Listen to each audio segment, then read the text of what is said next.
এমন জোরে দুই পাশ থেকে চাপ দেয় যে তার বুকের এক পাশের হাড় অন্য পাশের হাড়ের ভেতর ঢুকে যায়। এই চাপ থেকে কেউই রক্ষা পাবে না, সে যত বড় নেককারী হোক না কেন। এরপর শুরু হয় সেই আসল পরীক্ষা। কবরে সেই ভয়ঙ্কর মাটির চাপের পর হঠাৎ করে কবরের মাটি দুভাগ হয়ে যায় এবং আগমন ঘটে দুই ভয়ঙ্কর ফেরেশতার। তাদের নাম মুনকার এবং নাকির।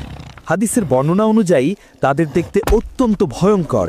তাদের গায়ের রং হবে নীল কালো, চোখগুলো হবে আগুনের গোলার মতো, আর তাদের কণ্ঠস্বর হবে বজ্রপাতের মতো ভয়ঙ্কর। তাদের হাতে থাকবে বিশাল এক লোহার হাতুড়ি।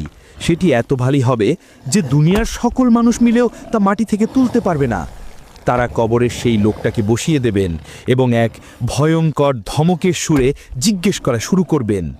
যদি মৃত ব্যক্তি একজন নেককার বা ইমানদার বান্দা হন, তবে তিনি এই ভয়ঙ্কর দৃশ্য দেখেও ভয় পাবেন না, কারণ আল্লাহ তার অন্তরকে শান্ত এবং দৃঢ় করে দেবেন।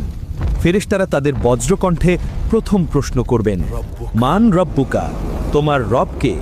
ইমানদার বান্দা কোনো ভয় না পেয়ে অত্যন্ত শান্ত এবং দৃঢ় কণ্ঠে উত্তর দেবেন, রব্বি আল্লাহ, আমার রব আল্লাহ। এরপর তারা দ্বিতীয় প্রশ্ন করবেন, ওয়ামা দিনুকা, তোমার ধর্ম কি? তিনি উত্তর দেবেন, দিন ইয়াল ইসলাম, আমার দিন হলো ইসলাম। সব শেষে তারা আমাদের প্রিয় নবী হযরত মুহাম্মদ সাল্লাল্লাহু আলাইহি ওয়াসাল্লামের দিকে ইশারা করে তৃতীয় প্রশ্নটি করবেন, ওয়ামা কুনতা তাকুলু ফি হাযার রাজুলু, এই ব্যক্তি সম্পর্কে তুমি কি বলতে? ইমানদার বান্দা উত্তরে বলবেন, হুয়া রাসূলুল্লাহ, তিনি আল্লাহর রাসূল। ফেরেশতারা আবার জিজ্ঞেস করবে, তুমি কিভাবে জানলে? সে উত্তরে বলবে, আমি আল্লাহর কিতাব পড়েছি, তার উপর ঈমান এনেছি এবং তাকে সত্য বলে জেনেছি।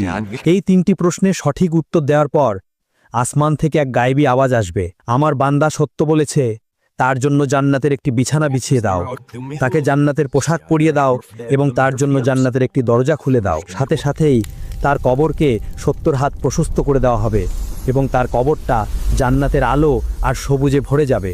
জান্নাত থেকে তার কবরের মধ্যে সুগন্ধি বাতাস আসতে থাকবে। এরপর তার কাছে একজন অপরূপ সুন্দর চেহারার ব্যক্তি আসবেন, যার শরীর থেকে সুগন্ধ বেরোতে থাকবে। মৃত ব্যক্তি তাকে জিজ্ঞাসা করবেন, তুমি কে?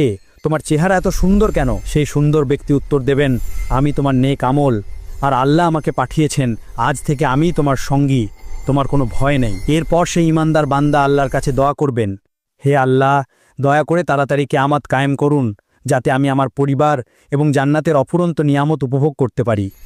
তাকে বলা হবে, তুমি শান্তিতে ঘুমাও, কিয়ামতের আগে পর্যন্ত তোমাকে কেউ বিরক্ত করবে না, তোমার ঘুম ভাঙবে কিয়ামতের দিন। আর এভাবেই কিয়ামত পর্যন্ত তার কবরটি হয়ে যাবে জান্নাতের বাগানগুলোর মধ্যে একটি